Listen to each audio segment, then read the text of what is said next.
দর্শক, বাংলাদেশের একটি ইসলামিক দল বাংলাদেশ খেলাফত মজলিস এর আমির এবং বাংলাদেশ হেফাজতে ইসলামের অন্যতম নেতা মামুনুল হক, যাকে অনেকেই 501 হুজুর নামে চেনে এবং অনেকে আবার তাকে রিসোর্টপুরি হুজুর নামে চেনে। অনেকে অনেক নামে তাকে চিনে থাকে, তার অনেক বিশেষণ আছে। তো সেই হুজুরকে নিয়ে হঠাৎ করে আবার আলোচনা সমালোচনা শুরু হয়েছে। তো আলোচনাটি মূলত শুরু হয়েছে সংসদ অধিবেশনে একজন সাংসদের বক্তব্যকে কেন্দ্র করে। তো এই বক্তব্যকে কেন্দ্র করে যেই আলোচনাটি শুরু হয়েছিল, সেটিতে আগুনে ঘি ঢেলেছে আজকে মামুনুল হকের একটি ফেসবুক স্ট্যাটাস। তো সেই ফেসবুক স্ট্যাটাসে তিনি কি বলেছিলেন, চলুন পড়া যাক। 501 ফ্যাসিবাদী হাসিনার ব্যর্থ প্রজেক্ট। বিসমিল্লাহির রহমানির রহিম। ৩রা এপ্রিল ২০২১ রাষ্ট্রীয় মব সন্ত্রাসের এক ঘৃণ্য কালো দিবস। সেদিন আমি আমার স্ত্রী জান্নাত আরা ঝর্ণাকে নিয়ে নারায়ণগঞ্জের রয়্যাল রিসর্টের 501 নম্বর কক্ষে অবস্থান করছিলাম। সেখানে পুলিশের নেতৃত্বে স্থানীয় আওয়ামী সন্ত্রাসী, সাংবাদিক লীগ ও ঘাতনিকের প্রায় শখানেক সদস্য উপস্থিত হয়। রিসোর্টের রিসেপশন ডেস্ক থেকে ফোন করে আমাকে জানানো হয় পুরো রিসোর্ট পুলিশ ঘেরাও করে ফেলেছে। আমি আমার কক্ষের দরজা খুলতেই তারা সবাই জোরপূর্বক আমার রুমে প্রবেশ করে। সময় টিভি সহ বেশ কয়েকটি চ্যানেলের সাংবাদিক এবং উপস্থিত প্রায় সকলেই তাদের ডিভাইসের মাধ্যমে একযোগে লাইভ প্রচার করতে থাকে। তারা নানাভাবে আমাদেরকে হেনস্থা করে, আমার উপর চড়াও হয়, আমার স্ত্রীকেও টেনে ধরে হ্যাচড়ানোর উপক্রম করে। তাদের হিংস্রতা থেকে বাঁচানোর জন্য আমি আমার স্ত্রীকে ওয়াশরুমের দরজা খুলে সেখানে আটকে দেই। কিছুক্ষণের মধ্যে লেডি পুলিশের একটি টিম এসে উপস্থিত হয় এবং ওয়াশরুমে ঢুকে তারাও সেখান থেকে লাইভ সম্প্রচার করতে থাকে।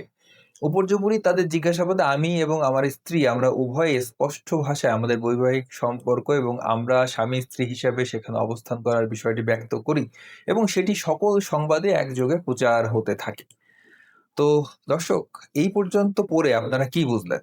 ধরুন, কেউ কারো স্ত্রীকে নিয়ে একটা রিসোর্টে যেতেই পারে।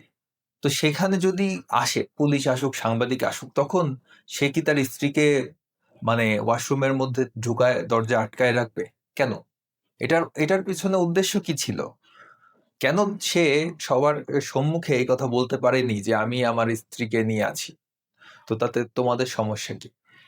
কিন্তু সে কি করলো, তার স্ত্রীকে তাড়াতাড়ি ওয়াশরুমের মধ্যে ঢুকায় আটকায় রাখলো। তো এর থেকে কি বোঝা যায় আপনারা ভালোই বুঝতে পারছেন। তো আমি একটু ঘটনার সে সময়ের যে ঘটনা সেটার কিছুটা ফুটেজ আপনাদের দেখাই। বসেন প্লিজ, বসেন বসেন। এই মহিলা কি হয় আপনার? কি হয় এই মহিলা কি হয় আপনার? এই যে মামুনুল সাহেব,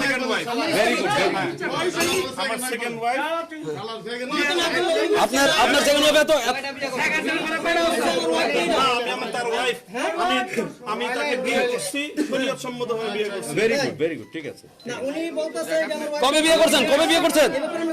তো দর্শক, এই পর্যন্ত দেখলেন আপনারা যে তিনি বলছেন যে শরিয়া সম্মতভাবে বিয়ে করেছেন।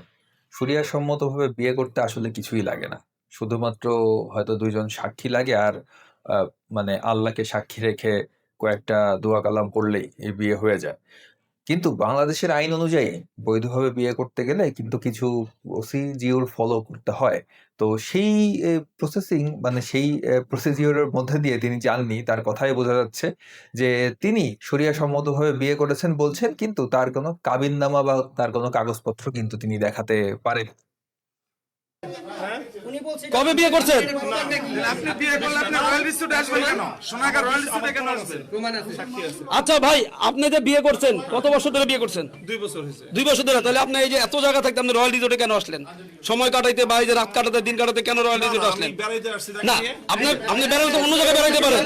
আপনি তো এখানে রুম নিয়ে থাকতেছেন। আমি আমার ফ্যামিলি নামটা আপনার আপনার আপনার নামটা বলেন, আপনার পুরো নামটা বলেন। আপনার পুরো নামটা কি?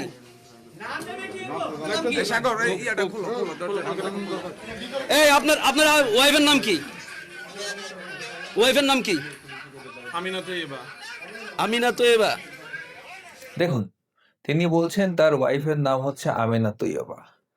তো এরপর আমরা আবার ফিরে যাই তার স্ট্যাটাসে। তিনি আর কি লিখেছেন। শুরুতেই পুলিশ কর্মকর্তা আমার হাত থেকে মোবাইল ফোন ছিনিয়ে নেয়। পরে অ্যাডিশনাল এসপি আসার পর তিনি আমাদের তথ্য যাচাইয়ের জন্য ফোনে আমার পরিচিতজনদের সাথে কথা বলে আশ্বস্ত হয়ে আমাদেরকে নিরাপদে বাইরে নিয়ে আসতে চান। কিন্তু ততক্ষণে সেখানে উপস্থিত হন গোয়েন্দা সংস্থা ডিজিএফআই এর একাধিক কর্মকর্তা। তারা আমাদেরকে থানায় নিয়ে যাওয়ার নির্দেশ দেয়। আমরা তাদের সাথে রুম থেকে বের হয়ে লবিতে নেমে দেখি হুলস্থুল কাণ্ড। হাজার হাজার প্রতিবাদী মানুষ সেখানে ঢুকে পড়েছে। উপস্থিত পুলিশগুলো প্রাণ ভয়ে আমাকে জড়িয়ে ধরে তাদেরকে রক্ষা করার আবদার জানাতে থাকে। আমি পুলিশ কর্মকর্তাদের কাছ থেকে আমার মোবাইল ফেরত নিয়ে লাইভে কিছু বক্তব্য দেওয়ার চেষ্টা করি, কিন্তু দেখি প্রযুক্তির সাহায্যে আমার ফেসবুক আইডির লাইভ অপশন বন্ধ করে রাখা হয়েছে। তখন আমি বিক্ষুব্ধ জনতার সামনে গিয়ে তাদের নিবৃত্ত করি এবং পুলিশদেরকে রক্ষা করার ব্যবস্থা করি। পুরোটাই একটা মিথ্যা কথা। সে লাইভ করতে পারেনি, সরকার থেকে লাইভ বন্ধ করে রেখেছে, এটা আমার কাছে বিশ্বাসযোগ্য মনে হয়নি। এবং সে তার যেসব সাঙ্গপাঙ্গ আছে তারা তো সবসময় উন্মুখ হয়ে থাকে, মানে কোনো একটা ঝামেলা পাকানোর জন্য আর কি তারা রেডি হয়েই থাকে। তারা কি করেছিল তার আগে আপনাদেরকে একবার মনে করিয়ে দিই সেই সময়ের কিছু ঘটনা। সে সময় আসলে কোন সময়টা ছিল? সে সময় ছিল ১৯৭১ থেকে ২০২১, অর্থাৎ স্বাধীনতার ৫০ বছর পূর্তি উপলক্ষে সে সময় বিশ্বের বিভিন্ন দেশের রাষ্ট্রপ্রধান, সরকার প্রধানরা বাংলাদেশে কিন্তু আমন্ত্রিত অতিথি ছিলেন ওই সময়। কিন্তু সে সময় এই মামুনুল হক এবং হেফাজত ইসলাম একটি অদ্ভুত দাবি জানায় যে আর সবাই আসুক আসুক, সমস্যা নেই, কিন্তু নরেন্দ্র মোদী যেন বাংলাদেশে ঢুকতে না পারে। তো কেন একজন সরকার প্রধান হিসেবে নরেন্দ্র মোদী বাংলাদেশে, তিনি আমন্ত্রিত অতিথি, তাকে যাতে বাংলাদেশে আসতে না দেওয়া হয় সেজন্য তারা বাংলাদেশকে পুরা জ্বালাও পোড়াও ছারখার করে ফেলে। সে সময় তারা কি করেনি সে সময়, মানে একদম তছনছ করে ফেলে। তো সেই সময়ের কিছু বক্তব্য, মামুনুল হকের কিছু বক্তব্য আপনাদেরকে দেখাই। নরেন্দ্র মোদী যদি আসতে চায়, একটা করে ঝাঁটা আর একটা করে জুতা, দুটো করে ১৮ কোটি বাঙালির ৩৬ কোটি জুতা ঝাড়ুর বাড়ি দাও, নরেন্দ্র মোদী সোজা হয়ে যাবে। এই হচ্ছে বিষয়, সেই বাঘের হুঙ্কার আর কি। তো তারা আর কি করেছিল সে সময়, চলুন বিবিসির একটি নিউজ থেকে আপনাদেরকে দেখাই।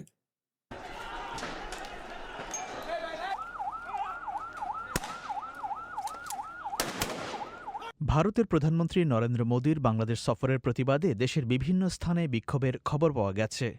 শুক্রবার রাত ৮টা পর্যন্ত চট্টগ্রামে অন্তত ৪ জন মারা গেছেন বলে বিবিসিকে পুলিশ জানিয়েছে।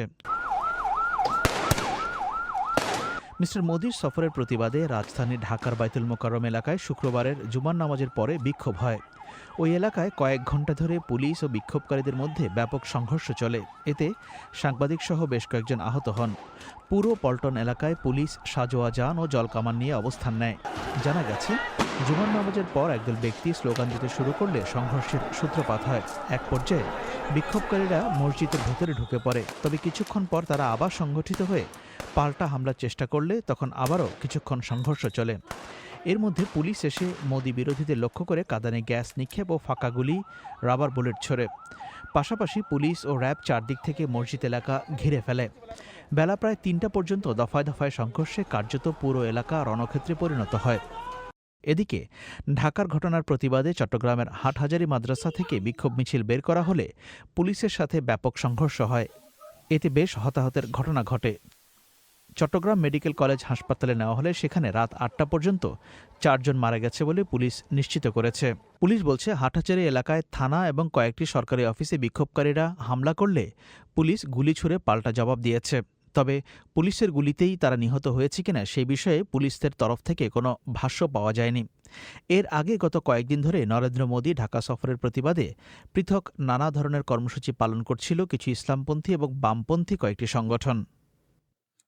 তো এই হচ্ছে বিষয়, যারা রাষ্ট্রের সম্পদের প্রচুর ক্ষতি সাধন করেছে, তারা সরকারের ভাবমূর্তি সে সময় নষ্ট করেছে। একটা দেশের একজন রাষ্ট্রপ্রধান যিনি বাংলাদেশের আমন্ত্রিত অতিথি, তার বিরুদ্ধে তারা কিভাবে, মানে একজন মানুষকে বাংলাদেশে ঢুকতে দেওয়া হবে না, এরকম একটি অমূলক দাবি করে তারা পুরা দেশকে তছনছ করার ষড়যন্ত্রে তারা কিন্তু সে সময় লিপ্ত হয়েছিল। দেখুন, তারা ঢাকা তাদের যে হাটহাজারী মাদ্রাসার সামনে যেই মহাসড়ক আছে, সেই মহাসড়কে তারা এইভাবে ইটের পাঁচিল তুলে তারা সে সময় কিন্তু ব্যারিকেড দিয়ে রাস্তা বন্ধ করে রেখেছিল ২ থেকে ৩ দিন।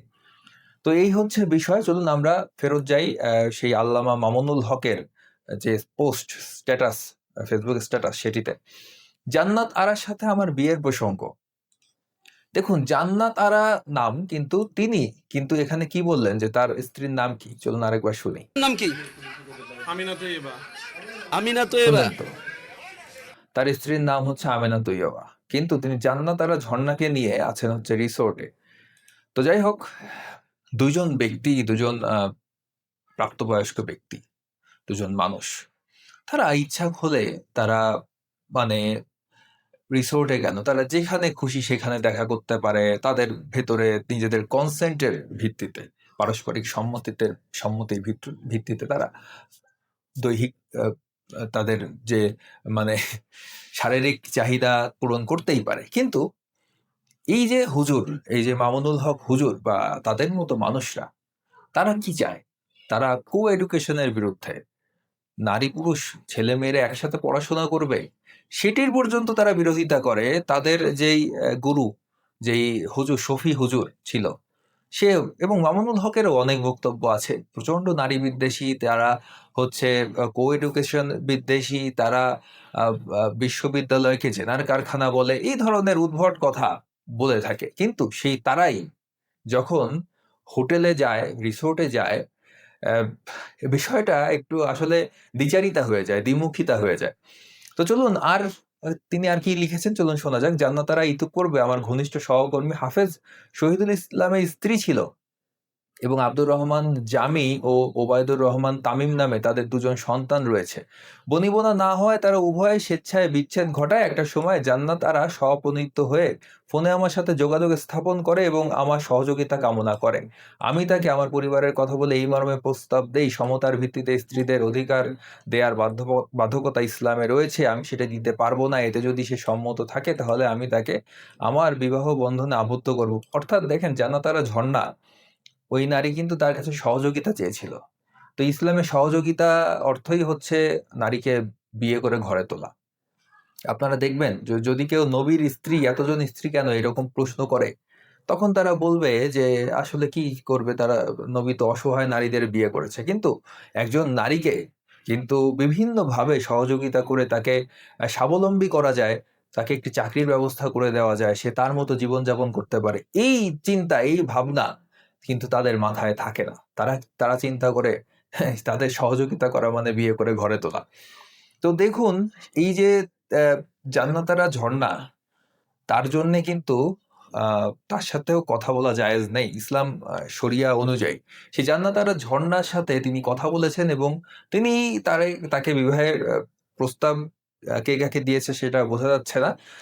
কিন্তু তিনি তাকে বিয়ে করেছেন বলে তিনি পোস্টে দাবি করছেন। সে স্বেচ্ছায় প্রস্তাবে সম্মতি জানালে আমি তার থেকে সুস্পষ্ট শব্দে বিবাহের ইজিন গ্রহণ করি এবং শরীয়তের বিধান মোতাবেক আমার বিবাহ বন্ধনে আবদ্ধ হই। অর্থাৎ দেখুন, ওই যে শরিয়ার বিধান মোতাবেক, অর্থাৎ তাদের বিয়েটা কোনো বাংলাদেশের আইন মেনে হয়নি।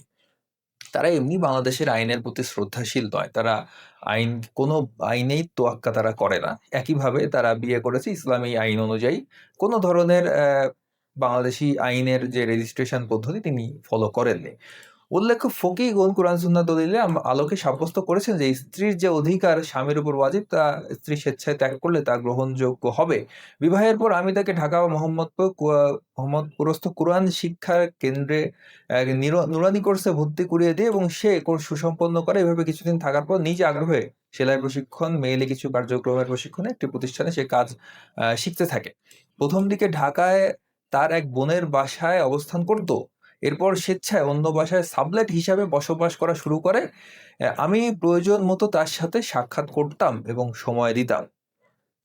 বিবাহ গোপন রাখা প্রসঙ্গে, এটা সবাই জানি, আমাদের উপমহাদেশে একাধিক বিবাহ একটি জটিল বিষয়। অধিকাংশ ক্ষেত্রে যারাই একাধিক বিবাহ করেন তারা প্রথম পরিবার থেকে একটি সময় পর্যন্ত লুকিয়ে রাখেন, কারণ পরিবার কোনোভাবেই মানতে চায় না। দেখুন, কথা হচ্ছে যে তারা যখন ওয়াজের মঞ্চ কাঁপায়, এক আল্লাহকে ছাড়া আমরা কাউকে ভয় করি না, আমরা কোনো কিছু মানি না, এটা মানি না, সেটা মানি না, সেই লোক, সেই ব্যক্তি, সেই মামুনুল হক বাঘের হুঙ্কার, সিংহের হুঙ্কার দেয় যে সে তার প্রথম স্ত্রীর ভয়ে ইসলামের যে বিধান যে ইচ্ছা করলেই ৪ স্ত্রী পর্যন্ত একই সময়ে ৪ জন স্ত্রী রাখা যায়, জায়েজ।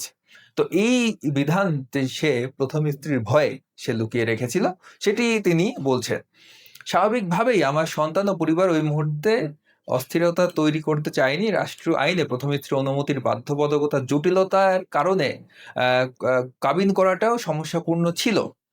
আর ইসলামেও কাবিন করা বাধ্যতামূলক নয়। আমার প্রথম বিবাহেও স্ত্রী রাষ্ট্রীয় আইনে অপ্রাপ্তবয়স্কা হওয়ায় কাবিন করিনি। দেখুন যে তারা কতটা মানে রাষ্ট্রের আইনকে বুড়ো আঙুল দেখায় সবসময় আরকি। যে ওই আইন-টাইন আমরা মানি না। যে তার প্রথম স্ত্রী নাবালিকা ছিল এটি তিনি কিন্তু গর্বের সাথে বলছেন। তো এখন আসলে কি বলবো? তারা যে আইন মানে না, তারা যে সবসময় দেশকে অস্থিতিশীল করতে চায়, সেটি হচ্ছে তার এই একটি পোস্টেই তার প্রমাণ। তিনি সমস্ত কিছু নিজেই স্বীকার করে নিচ্ছেন। তিনি এই পোস্টটি করেছেন যে তার ঘটনাকে কাউন্টার দেওয়ার উদ্দেশ্যে। যে তার কোনো দায়ভার ছিল না ওই সময়, তাকে ফাঁসানো হয়েছে, আওয়ামী লীগ সরকার তার বিরুদ্ধে ষড়যন্ত্র করেছে। এটি প্রমাণের জন্য তিনি পোস্ট করেছেন। কিন্তু পোস্টটি কিন্তু তার সমস্ত অপকর্মের প্রমাণ হিসেবে, এবং আমি এই কারণে ভিডিওটি বানাচ্ছি যে মামুনুল হক যদি কখনো পোস্টটি ডিলিট করেও দেয়, আপনারা সাক্ষী থাকবেন এই যে ভিডিওটি এটি থাকবে যে তিনি আসলে এইসবগুলো নিজ মুখে তিনি স্বীকার করেছেন। তো আমরা আরেকবার সেই ভিডিওতে ফিরে যাই। তিনি আর কি বলছেন চলুন শোনা যাক।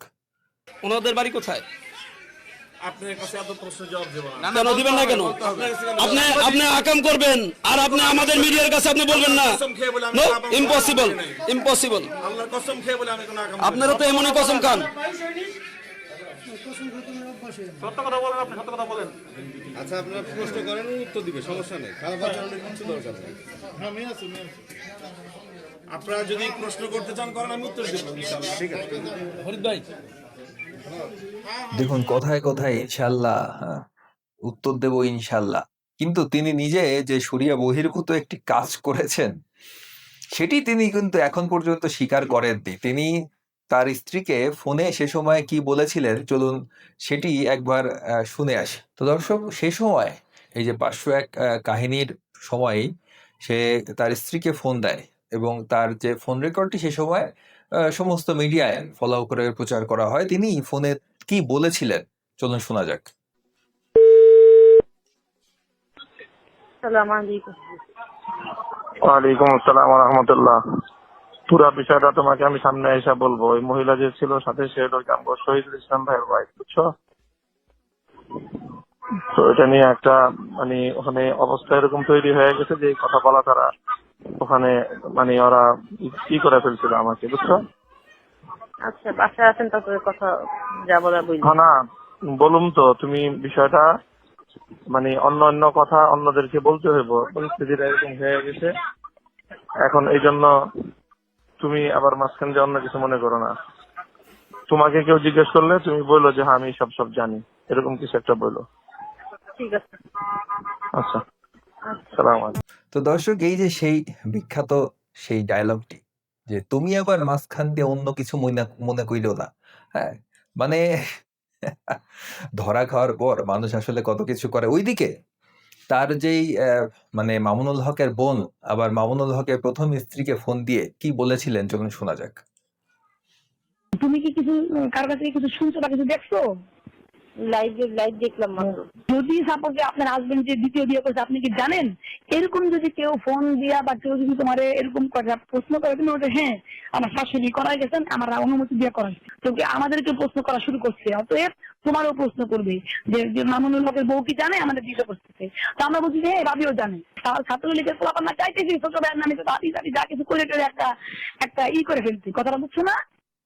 মামুনুল হকের বোন তার প্রথম স্ত্রী অর্থাৎ মামুনুল হকের প্রথম স্ত্রীকে ফোন দিয়ে বলছে যে তোমাকে যদি কেউ কিছু জিজ্ঞেস করে তাহলে তুমি বলবে যে হ্যাঁ আমি তো জানি যে তার আরেকটি ওয়াইফ আছে।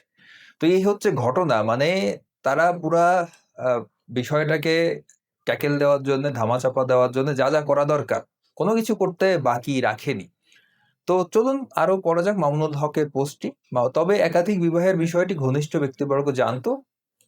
আমি সতর্কতামূলক জানিয়ে রেখেছিলাম রয়্যাল রিসোর্ট থেকে পুলিশ কর্মকর্তা এসপি মহোদয় আমার সেই ঘনিষ্ঠ ব্যক্তিদের মধ্য থেকে একাধিক নির্ভরযোগ্য সুপরিচিত ব্যক্তির সাথে আলাপ করে আশ্বস্ত হয়েছিলেন, আমার পক্ষে কিছুটা ভূমিকা পালন করেছিলেন, ফলে তাকে হাসিনা সরকারের চরম নিগ্রহণের শিকার হতে হয়েছে। দেখুন, তাদের তো বিয়ে করা কোনো বিষয় না। সাক্ষী থাকলে তারা যে কোনো সময় যে কোনো জায়গায় দাঁড়ায় বিয়ে করে ফেলতে পারে, ডিভোর্স দিয়ে দিতে পারে, ৩ তালাক দিয়ে দিলেই ডিভোর্স হয়ে গেল। এগুলো কোনো বিষয়ই না। হ্যাঁ? যে সেই আসলে মা মানে এর তো কোনো ইসলাম অনুযায়ী বিয়ের যে ডকুমেন্টেশন এর বিষয়টা ওই নবী মোহাম্মদের সময় থেকে তারা কেউ জানতো না। এগুলা যে নথিবদ্ধ করে রাখতে হয়, সেগুলা এইসব ধারণা ওই সময় মানুষের ছিল না।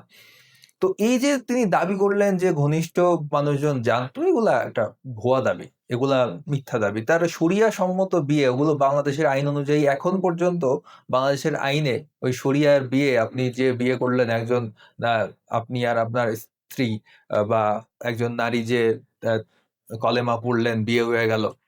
এটা গ্রহণযোগ্য না। পৃথিবীর কোনো জায়গায়ই এই ধরনের আইন এখন আর গ্রহণযোগ্য নয়। কিছু, কিছু ব্যতিক্রম আছে হয়তো, যে আফগানিস্তান বা এই ধরনের রাষ্ট্রগুলোতে হয়তো এই ধরনের আইন চলে। তো আরো পড়া যাক। আর যারা আমার বিবাহের বিষয়ে নিজেদের অবগত হওয়ার বিষয়টি প্রকাশ করেছিলেন, তাদের উপর দিয়েও বয়ে গেছে ভয়াবহ ঝড়। তাদেরকে উপর্যুপরি চাপ প্রয়োগ করা হয়েছে তারা যেন আমার বিরুদ্ধে স্টেটমেন্ট দেন। আল্লাহ সেই সকল উলামায়ে কেরামকে যথাযোগ্য বিনিময় দান করুন। তারা কেউ দেশ ছেড়ে ফেরারি জীবনযাপন করছেন। কিন্তু গোয়েন্দাদের কথায় রাজি হননি। রয়্যাল রিসোর্টে আরেকজনের নাম এন্ট্রি প্রসঙ্গে এই যে এবার তিনি বলছেন যে তিনি কেন জান্নাত আরা ঝর্ণার নাম না দিয়ে, প্রসঙ্গত একটি কথা বলে রাখি, তিনি যে বললেন যে জান্নাত আরা ঝর্ণা, তো সেই ব্যক্তি, সেই নারীর নাম যে জান্নাত আরা ঝর্ণা, সেটি তার যে মানে ছেলে, তার পুত্র। জান্নাত আরা ঝর্ণার কিন্তু ২ জন সন্তানও আছে আগের ঘরে আরকি। তো সেই সন্তান, তার মায়ের নাম কিন্তু জানতো না। তো চলুন শোনা যাক। স্ট্যান্ডে বসে ও টেলিফোনে ২ দফা কথা হয় ৭১-এর সাথে। ছেলের বক্তব্য, তার বাবার সাথে মামুনুল হক গাদ্দারি করেছেন। একটা গাদ্দারি আঘাত, যেটা কাছের মানুষ, একেবারে কাছের, একান্ত কাছের মানুষ আঘাত দিয়েছে, এই কষ্টটা পেয়েছে। সে কিভাবে পারলো তার বন্ধুর প্রাক্তন স্ত্রীকে বলতে? সে আমাদের পরিবারের খুশি ছিনাই নেছে। আমি এক কথায় কথা। ছেলের দাবি, তার মায়ের সাথে বাবার ছাড়াছাড়ি হবার পর তার মা আর্থিক কষ্টে পড়েন। সেই সুযোগ নিয়েছেন মামুনুল হক। সে ১ বছর টোস বা ভাত খায়নি, টোটালি ভাত পায়নি ১ বছর। এইভাবে সে তার দিন গুজরাইছে। পরে কি করবে? সে তার প্রান্ত এসে আমাকে একটা সাহায্য করে। আর সে সাহায্যের দিনে ওই লোকটা তাকে ইউজ করতো, সোজা বাংলায় যেটা বললে আমার মুখে এই জিনিসটা বের হওয়া ঠিক না, কিন্তু তাকে ইউজ করতো, তার কামটা পূরণ করার জন্য সে ইউজ করতো। ঝর্ণার ছেলে জানান, সোনারগাঁওয়ের অবকাশ কাণ্ডের আগে তার পরিবার এই বিয়ের। তো এটাই আমি বলছিলাম একটু আগে, যে ইসলামে আসলে যারা এই যে বেশি ইসলাম করে, তারা দেখবেন যে কোনো নারীকে সাহায্য করতে বললে বিয়ে করে। অর্থাৎ তারা অসহায়ত্বের সুযোগটা নেয়, এবং জান্নাত আরা ঝর্ণার ছেলেও কিন্তু একই কথাই বলছেন। ছেলে জানান, সোনারগাঁওয়ের অবকাশ কাণ্ডের আগে তার পরিবার এই বিয়ের কথা জানতোই না। আমার পরিবার এটা গতকালকে জানতে পেরেছি। নীল কালো বোরকা নিয়ে যে বিতর্ক হচ্ছে তাও উড়িয়ে দেন ঝর্ণার ছেলে। যেমন এই যে ফেসবুকে লেখালেখি করতেছে যে নীল বোরকা আলম এটা অন্যজন, কালো বোরকা আলম এটা অন্যজন, কিন্তু সম্পূর্ণ ভিন্ন কথা। দুইজনই এক। আমি তো আমার মাকে চিনি নাকি। ছেলে জানান, তার মায়ের নাম ঝর্ণা। জান্নাতারা শব্দটি তারা এই প্রথম শুনেছেন। তার আইডি কার্ডে দেয়া আছে শাহিদা ইসলাম, আমার বাবার সাথে মিলিয়ে শহীদুল ইসলামের সাথে। জান্নাতারা কিনা আমি এটা 100% শিওর না, কিন্তু তার আগের নামটা ছিল ঝর্ণা। ঝর্ণার গ্রামের বাড়ি আলফাডাঙ্গার গোপালপুর গেলে সেখানে ঝর্ণার মা, স্বজন ও। তো দর্শক বুঝলেন যে জান্নাত আরা ঝর্ণা নামে আসলে এই জান্নাত আরা নামটি ওই হয়তো মামুনুল হকেরই দেওয়া। তো তিনি শাহিদা ইসলাম ঝর্ণা, তিনি সেটিকে বানিয়েছেন যে জান্নাত আরা ঝর্ণা। তো সেখানে তিনি ব্যাখ্যা দিচ্ছেন যে রয়্যাল রিসোর্টে আরেকজনের নাম এন্ট্রি প্রসঙ্গে তিনি কেন আরেকজনের নাম এন্ট্রি করেছেন। আমার আইডি কার্ডের বিস্তারিত পরিচয়, স্ত্রীর নাম আছে আমিনা তাইয়েবা। আইডি কার্ডের, আচ্ছা আইডি কার্ডে কি স্ত্রীর নাম থাকে? আমি মানে এই লাইনটি পড়ে আমার একটু সন্দেহ হচ্ছে যে আইডি কার্ডে কি স্ত্রীর নাম, আইডি কার্ডে মানে ফার্স্ট পেজে বা সেকেন্ড পেজে কিন্তু স্ত্রীর নামের কোনো অপশন আমি তো দেখিনি। তো আপনারা কমেন্টে জানাতে পারেন, আমার ভুল হতে পারে। আর জান্নাত আরার আইডি কার্ডে তার নাম হলো শাহিদা ইসলাম এবং স্বামী হিসেবে শহীদুল ইসলামের নাম লেখা, যা তখনও পরিবর্তন করেনি। তাই আমরা দুজন কথা বলে স্ত্রীর ঘরে আমার প্রথমার নাম বলেছিলাম। কি অদ্ভুত ব্যাপার! মানে এটা একটা মিথ্যা কথা। মানে একজনের জায়গায় আরেকজনের নাম আপনি স্টেটমেন্ট দিচ্ছেন যে উপরের সমস্ত কথা আমি সত্য বলছি, তাই না? তো সেখানে আপনি একজনের নামের জায়গায় আরেকজনের নাম বসিয়ে দিলেন। কোনো বিষয়ই না তাদের কাছে। আসলে তাদের কাছে তারা এই যে নারীদের বারবার যে বোরকার আড়ালে থাকতে বলে, মুখ-টুক একদম ঢেকে সবকিছু ঢেকে রাখতে বলে। কারণ কি? কারণ হচ্ছে এই যে আইডেন্টিফাই যেন তাদেরকে না করা যায়। তারা কখন কোন স্ত্রীকে বা কোন নারীকে অন্য কোন নারীকে নিয়ে যাচ্ছে কিনা, এগুলো যাতে মানে সহজে কেউ ধরতে না পারে। এর জন্যেই এইসব মানুষরা, মামুনুল হকের মতো মানুষরা এই ধরনের কাজগুলো মানে এই বোরকার এত সাফাই গায়। এটা এখন মানে পানির মতো পরিষ্কার আরকি। তো ফোন কলে প্রথমার কাছে শহীদুল ইসলামের ওয়াইফ বলে পরিচয় দেওয়া প্রসঙ্গে। তো তিনি যে বলেছিলেন যে, ওই যে মাঝখান দিয়ে অন্য কিছু মনে কইরো না। এইটার আবার তিনি এখানে সেটার ব্যাখ্যা দিচ্ছেন যে, আমার প্রথম স্ত্রীকে বিষয়টি যেভাবে শান্ত মাথায় বললে তার জন্য মেনে নেওয়া সহজ হতো, সেটা করতে পারিনি। তাই আমি তার কাছে জান্নাত আরার সাবেক পরিচয় বলেছি। যেহেতু জান্নাত আরাকে আগে থেকে সে শহীদুল ইসলামের ওয়াইফ হিসেবে চিনতো। তার মানে ওই যে সেই আরকি মানে আগে থেকেই পরিচিত ছিল শহীদুল ইসলাম, তাদের ঘনিষ্ঠ ছিল। তারই এক বন্ধুর স্ত্রীকে নিয়ে তিনি রিসোর্টে যান এবং রিসোর্টে যেয়ে যখন তিনি এই ধরনের মানে একটা আ সিচুয়েশনে পড়েন আরকি, তার জন্যে যথেষ্ট একটা বিব্রতকর পরিস্থিতি বলতে হয়। তো সেই বিব্রতকর পরিস্থিতিতে পড়ার পরে যখন জিনিসটা সারা বাংলাদেশে ছড়িয়ে গেল, তখন তিনি আসলে আ বিভিন্ন কৌশল অবলম্বন করেছেন। আসলে প্রচুর মাথা খাটাতে হয়েছে তার এই পরিস্থিতি থেকে বাঁচার জন্যে। তো যাই হোক, একজন নাগরিকের প্রাইভেসি নষ্ট সুসমাজের দ্বিচারিতা। দেখুন, একজন নাগরিকের প্রাইভেসি নষ্ট। প্রাইভেসি কথাটা তিনি লিখেছেন। অর্থাৎ একজন মানুষের কিছু ব্যক্তিগত স্বাধীনতা থাকে। আমার ধর্ম পালনের স্বাধীনতা আছে, ধর্ম পালন না করার স্বাধীনতা আছে। কিন্তু তারা কি এই জিনিসটা মানতে চায়? তাদের কাছে আপনি জিজ্ঞেস করুন যে, একজন নারী কি তার ইচ্ছামতো স্বাধীনভাবে পোশাক পরতে পারে? একজন নারী কি কর্মক্ষেত্রে অ্যা মানে যেকোনো কাজ কর্মক্ষেত্রে যেয়ে সে তার নিজস্ব জীবিকা নির্বাহ করতে পারে?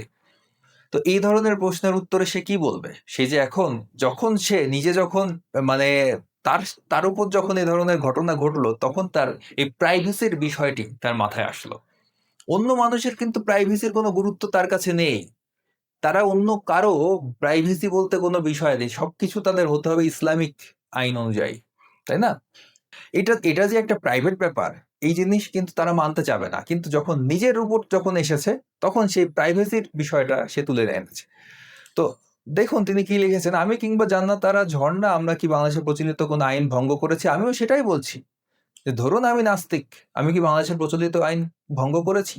তাহলে কেন নাস্তিক, মুরতাদ তাদেরকে নিয়ে তাদের এত বিদ্বেষ? তাদেরকে কেন তারা হত্যার ফতোয়া দেয় ওয়াজের মঞ্চে বসে? কেন দেয়? সেই সময় এসব মনে থাকে না তাদের? কিংবা আমি অথবা সে আমরা কেউ কি কারো কাছে কোনো অভিযোগ দায়ের করেছি? আমরা তো সেখানে স্বেচ্ছায় গিয়েছিলাম। তার মানে ২ জন নারী, একজন নারী একজন পুরুষ, তাদের স্বেচ্ছায় তারা অন্তরঙ্গ অবস্থায় সময় কাটাতেই পারে। মামুনুল হক কিন্তু সেটিই বোঝাতে চাচ্ছেন তার কথা অনুযায়ী।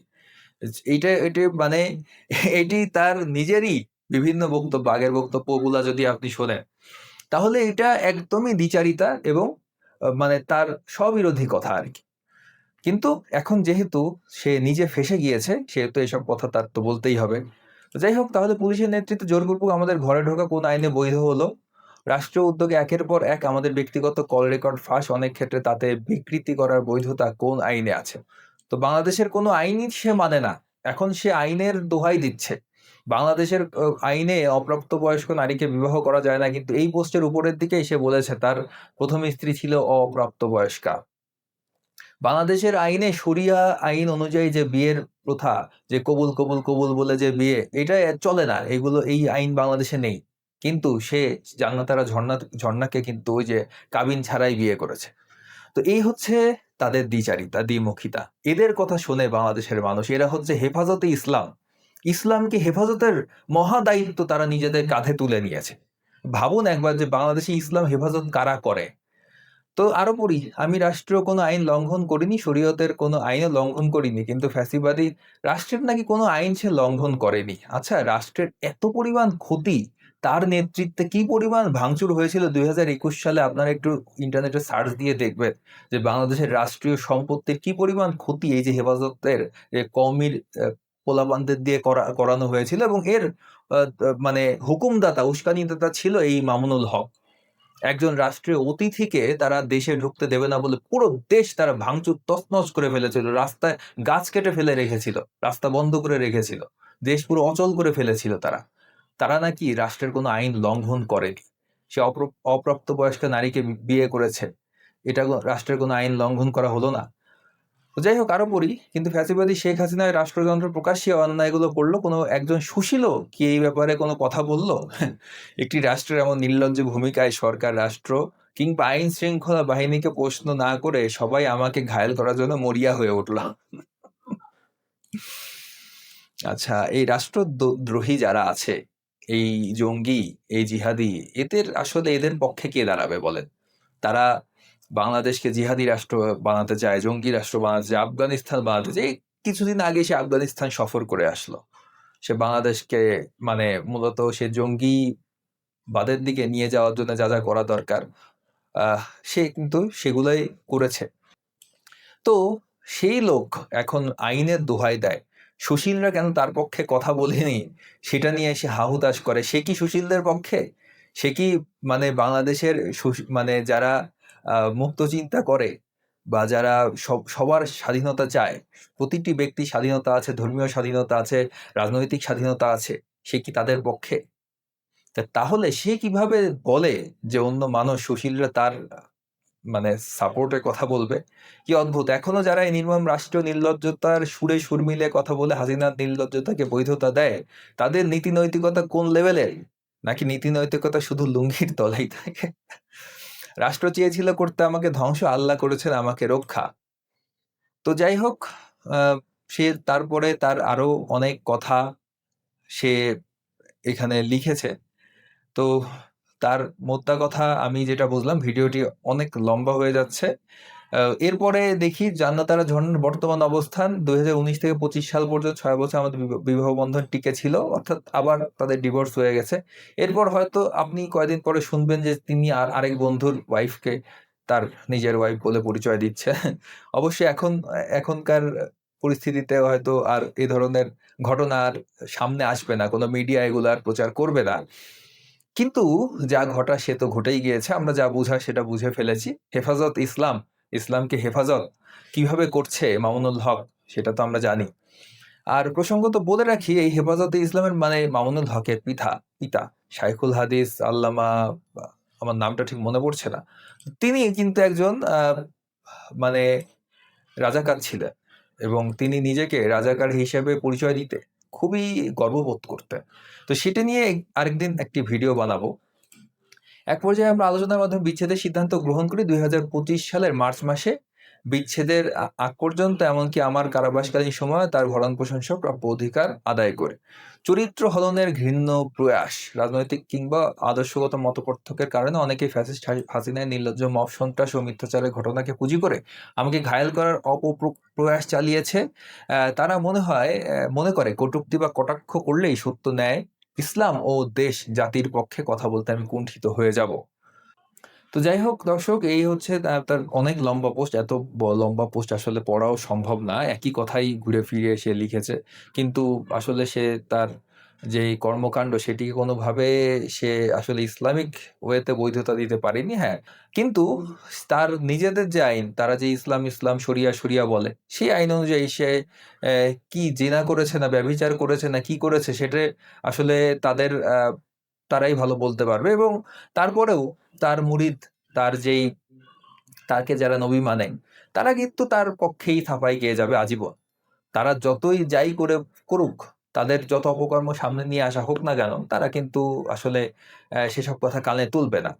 ইসলামের এই সকল সুমহান আদর্শ অনুসরণে যে সকল কুলাঙ্গাররা ফ্যাসিস্ট হাসিনা ষড়যন্ত্রমূলক অসভ্যতা, নির্লজ্জতা, বেহায়াপনা, রাষ্ট্রীয় মহাসন্ত্রাসে পরাজিত ঘৃণ্য প্রজেক্টকে 501 বলে বিকৃত স্বাদ আস্বাদন করে, তাদের প্রতি আমাদের সুস্পষ্ট জবাব হলো 501 আমাদের নয়, বরং ফ্যাসিস্ট হাসিনা ও তার নির্লজ্জ দোসরদের পরাজয়ের দলিল। মানে 501 নিয়ে এখন তারা গর্ব করছে, 501ও নাকি হাসিনার পরাজয়ের দলিল। তার মানে ভবিষ্যতে হয়তো 502, 503, 504, 505 আরো কি কি যে ঘটাবেন এই মামুনুল হক, সেটি ওই তাদের আল্লাহই ভালো জানেন। হয়তো হাসিনার পরাজয়ের কালিমা হিসেবে 501কে আমাদের বিজয়ের প্রতীক হিসেবে গ্রহণ করলাম। আমরা এখন থেকে 501কে সেলিব্রেট করব এবং আল্লাহর খাস রহমত প্রাপ্তির আনন্দ উদযাপন করবে। 501কে তারা সেলিব্রেট করবে। কি মহান কাজ করে ফেলেছিল সেদিন তারা। মানে এই জিনিসটা হাসিনার বিরুদ্ধে কিভাবে মানে তাদের বিজয় হয় সেটি আমি বুঝলাম না। মানে 501 এটি তো তার একটি মানে ব্যক্তিগত পর্যায়ের বিষয় বলেই মনে হয়। তাহলে সেটি হাসিনার বিরুদ্ধে বিজয় বা ফ্যাসিস্ট আওয়ামী লীগের বিরুদ্ধে বিজয়, এটা কিভাবে সম্ভব? তো যাই হোক, যেখানে যারা শেখ হাসিনার এই বেহায়াপনার সাথে সুর মেলাবে সেখানে আমরা 501-এর বার্তা পৌঁছে দেবো ইনশাল্লাহ। আল্লাহ সকলকে সুমতি দান করুন, আমিন। মানে তিনি তার পক্ষে কথা বলতে যে তার কত কিছু যে ফাঁস করে ফেললেন। তো দর্শক, এই সমস্ত কথা এই যে ফেসবুকের মামুনুল হকের পোস্ট, এগুলো হঠাৎ করে সামনে আসার পিছনে সংসদের যেই বক্তব্যটি দায়ী সেটি একবার আপনাদেরকে দেখাতে চাচ্ছি, চলুন দেখা যাক। মুতা বিয়ে সম্পর্কে আমার কাছে কেন জানতে চাইলেন? আমাকে কি এক্সপার্ট মনে হয় এইসবের ব্যাপারে? মাননীয় উপনেতা, আপনি কি বলতে চান? আমি তো কি মুতা বিয়েতে এক্সপার্ট নাকি? আপনি বলেন। আপনারা বিগত দিনে শুনেছেন মুদা বিয়া, মুদা বিয়ার কথা শুনেনি? মুদা বিয়া কি জিনিসটি স্পিকার আপনার কাছে আমি একটু জানতে চাই।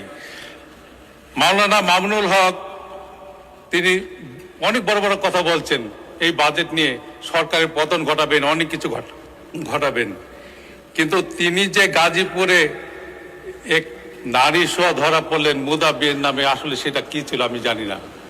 তো দর্শক, এই ঘটনা, এই বক্তব্য, এটাকে কেন্দ্র করেই আজকের এই ভিডিও।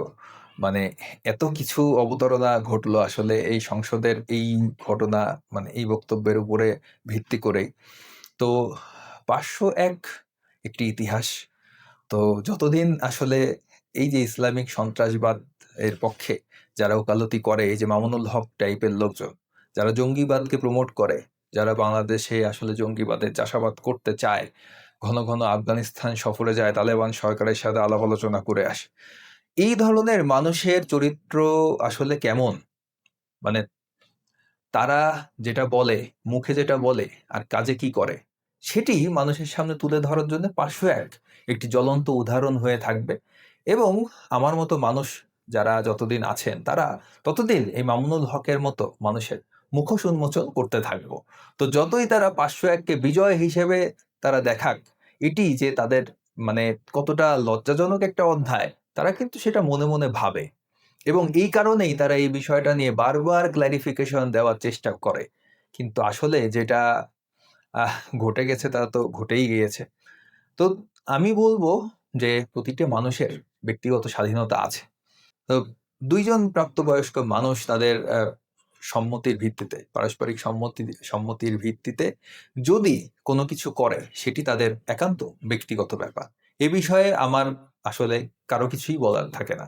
কিন্তু মামুনুল হক বা এই ধরনের উগ্রবাদী বক্তারা কিন্তু সাম্প্রদায়িক কথাবার্তা সারা বছর বলে, তারা ব্যক্তি স্বাধীনতার বিরুদ্ধে কথা বলে, তারা কো-এডুকেশনের বিরুদ্ধে কথা বলে, তারা নারীদেরকে ঘরে বন্দি করে রাখতে চায়, তারা নারীদের পড়াশোনার বিরুদ্ধে কথা বলে, এমনকি তারা কর্মজীবী নারীদের নিয়ে বিভিন্ন ধরনের মানে অশ্লীল কথাবার্তা বলে।